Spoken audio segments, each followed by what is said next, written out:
سلام دوستان، دازور علی هستم. پارت 5 آموزش فوق حرفه‌ای دازینگ از مبتدی تا حرفه‌ای. امروز 3 بحث، 4 تا بحث حداقل خیلی حرفه‌ای در خدمتتون هستیم که امیدواریم دوستان نکات ریز و دقت کنن که انشالله بتونن با قدرت به چیزای مد نظرشون برسن و بالاخره به آرزوی بیرونشون برسن، ولی با پشتکار، ذهن آماده، بدن آماده و دیدن این ویدیو و سابسکرایب کردنتون. ممنون دوستان.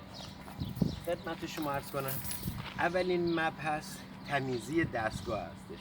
دست هیچ کسی نباید به دستگاه بخوره، یعنی دستگاه با فوق العاده تمیز باشه. دست کسی بود حتما دوستی، رفیقی، آشنایی، همکاری با دستگاه ها شسته بشن بعد تمیز، ولی الان ما چون دیگه پیش خودمونم ما داریم تمیز میکنیم.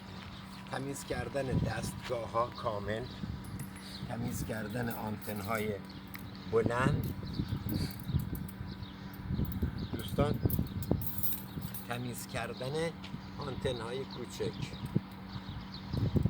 دوستان عزیز، خدمت شما عرض کنم اولا شما در زمانی که شروع می کنید به زدن ردیاب هیچ گونه دوستی، رفیقی نباید تا شعاع سمتری شما باشه، یعنی تا شعاع سمتری رو کار شما پالس انداخته میشه، یونهای بدن افرادی که در اطراف شما هستند. نکته مهم بعدی، نگاه کردن زیاد به آنتن ها تحت هیچ عنوان، یعنی آنتن ها رو باید به شرایط خودشون الان بس کلیگویی تا بریم رو اصل مطلب جز به جز. شما تا آماده شدید، شست انگشتاتون پشت، خوراکتون چسبیده به پشت آنتن و دستگاه، وقتی اومدین بالا شما باید ریلی، حالا چه چشم بسته چه چشم باز، شما باید بدنتون، ذهنتون و همه چیزتون ریلکس باشه، دستتون تو تراز کامل، بتونید دستتون رو باز کنید تا شروع کنید به ردیابی. این یک بحث خیلی مهم دوستان عزیزان. الان 2 تا بحث مهم رو میخواییم مطرح کنیم. دوستان زیاد سوال کردن. یک بحث نقاط خطی هست که نقاط پشت سر هم باشن و یه بحثی هم داریم نقاط موازی که 2 نقطه موازی باشه. شما چطور اینا رو میتونید بگیرید؟ بحث نقطه های پشت سر هم، شما وقتی یه نقطه رو میخوایم بگیرین، حالا چند تا 5 4 تا 5 تا خیلی توی مکان بازار نقاط پشت سر هم هستن، ولی خطیان شما اولین آنتنی که مثلا میگیرین، رد میزنین و موفق میشین میایین بالا، دستا کامل به بدن چسبیده نباشه و ردیابیتون شروع کنه، شما اولین نقطه خطی رو میگیرین، یعنی بعدش دوم، بعدش سوم، بعدش چهارم، بعدش پنجم. تفاوت داره با نقاط موازی. حالا اگر دوستان عزیز شما بین نقاط موازی باشه که یه نقطه سمت راست و یه نقطه سمت چپ باشه، حالا شما هم بین فاصله باشین، این یک بحث نزدیکی 2 تا نقطه اول مطرحه که چقدر به شما نزدیکن. اگه 2 تا نقطه موازی باشن، نقطه‌ای که حجم بارش زیاده، حجم به قولی زیرش زیاده، اینا میشه خدمتتون عرض کنم زد. پس یه توضیح دیگه، نقطه خطی پشت سر هم 1 2 3 4، نقطه موازی اول جنس سنگین بعد جنس سبک. اگر 2 تا جنس به یک اندازه باشن، دستگاه شروع میکنه به یعنی پاندولی زدن، حرکت پاندولی، یه سم میره رو این نقطه، یه سم میاد رو این نقطه. این مشکل شما چطور برطرف میکنید؟ شما میاد روی نقطه، اول اون نقطه رو قفل میکنید، 4 جهت رو میزنید، شمال، جنوب، شرق، غرب، شمال شرقی، جنوب شرقی، شمال غربی، شمال شرقی، اینو میزنید. بعد میرید نقطه دوم هم همینطور، یعنی مجزا آنالیزشون میکنید و جدا جدا تفکیکشون میکنید. بحث بسیار مهمی هستش دوستان. نگاه نکردن به دستتون، به دستگاهتون، فقط به ذهنتون تکیه کنید و قدرت درونیتون رو ریلکس گرفتن. ببین پاها اندازه عرضشونه باز، دستا به هیچ عنوان چسبیده نباشن. دستا چون ضربان قلب و تنفس تاثیر زیادی دوستان داره. وقتی شما شستاتون رو قرار دادید حالت 5 ثانیه تا 10 ثانیه بعد از اینکه دستتون انگشتاتون قشنگ مرتب پشت آنتنا قرار گرفت، به حدود 5 ثانیه 10 ثانیه هم به ارتفاع 5 سانتی از زمین دستگاهتون رو به قولی بالانس میکنید. بعد از 5 ثانیه میایید بالا. وقتی اومدید بالا ذهن آماده، بدن آماده و ترازی دستگاه را دوستان خیلی روش کار کنن. این مبحث بسیار مهمی هستش. وقتی دو تا دست همزمان و با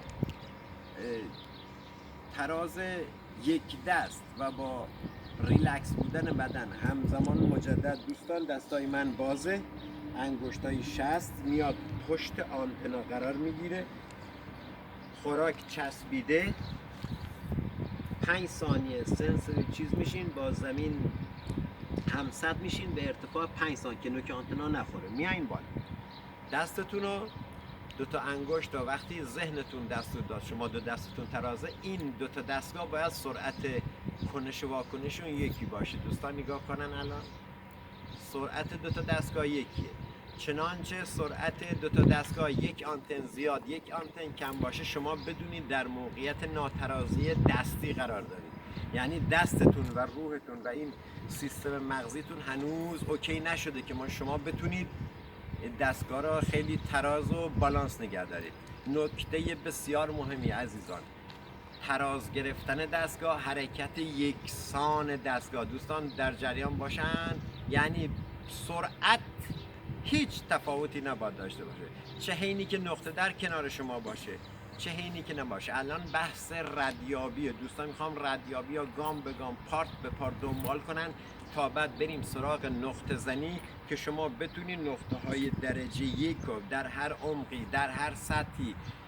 به عمق برای دستگاه دازینگ معنایی نداره. الان تو بروشور یا تو کاتالوگ دستگاه زده 3 متر 4 متر 2 متر، نمیشه اکتفا کرد دوستان. این دستگاه عمق براش معنی نداره. شما میتونید حتی تو عمق 17 متر 20 متر این میتونه رگه های آبای زیرزمینی ها به سادگی پیدا کنه، ولی مبحث ما بیزینس زیرخاکی هستش. دوستان مجدد بگم تراز دستگاه خیلی مهمه. نگاه نکردن به دستگاه عین رانندگی که خدمتتون عرض کردم، مثل یک تک‌تیرانداز در عرض 5 دقیقه شاید بتونی یک گلوله دقیق شلیک کنه. شما باید وقتی حرکت میکنید جا به جا میشید استراحت به خودتون بدین، دوباره شروع کنید به آنتن زدن. ببین دوستان من همون مراحل قبل ادامه میدم، بالانسم هم انجام میدم، میام بالا. سرعت دستگاه رو دوستان داشته باشید، هیچ تفاوتی با هم نداره. من تا شعاع 1 کیلومتر چیزی در جلوم نیست. جنس باستانی، حالا ما رو نقره طلا مفرق 7 جوش داریم کار میکنیم. بحث اول نقره است، نقره 24 عیار، طلا همینطور، 7 جوش همینطور و فلز مفرق هم همینطور.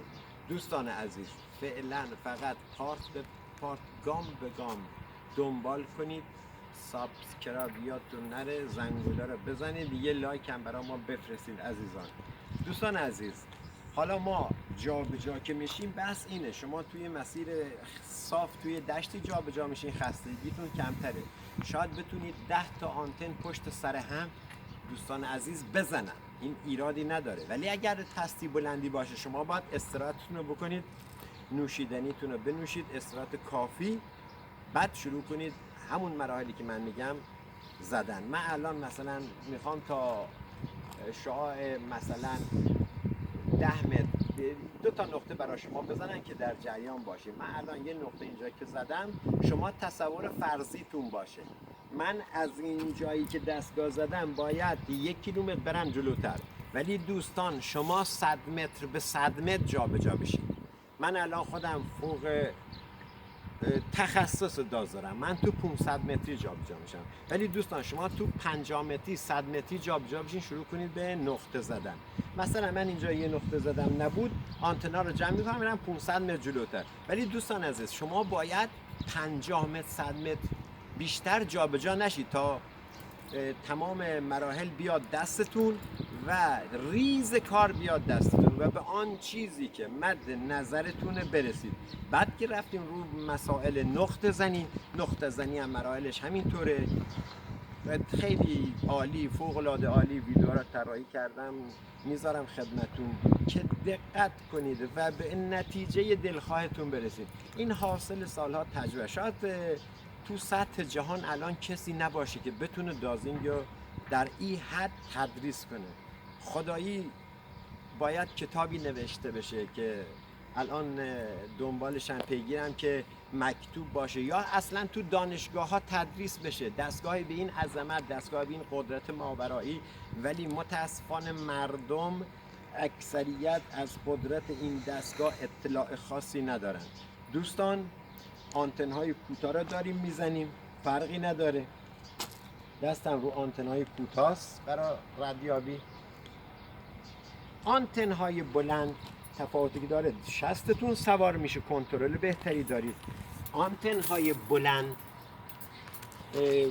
پشت آنتنا بلندتره، شما شستتون روشون سوار نمیشه، شما شستتون بهش تکیه میکنه. ببین دوستان، وقتی شستتون بهش تکیه کرد دوباره همزمان سرعت یکی تا شاید 1 کیلومتر شما باید جا بجا. ولی بازم میگم شما 50 متر به 50 متر دوستان جا به جا بشین. این پارت 5 آموزش فوق حرفه بود. تو پارت 6 نقاط بسیار کلیدی تر، هرچی ما بریم جلوتر نقاط کلیدی تر، حساس تر و فوق العاده آموزشی. یعنی شما یک فوق تخصص دازور میشین که تو هر عمقی، هر شیئی، هر چیزی یا به راحتی هر چه تمامتر تو هر ابعادی، تو هر مکانی، تو دل صخره باشه. حالا بحث‌های دیگه هم داریم، مراحل در آوردن جنس در محیط‌های بسته مثل غار، تو دشت و خیلی محیط‌های دیگه. اینا بمونه برای پارت بعدی، مانا و پایدار دوستان.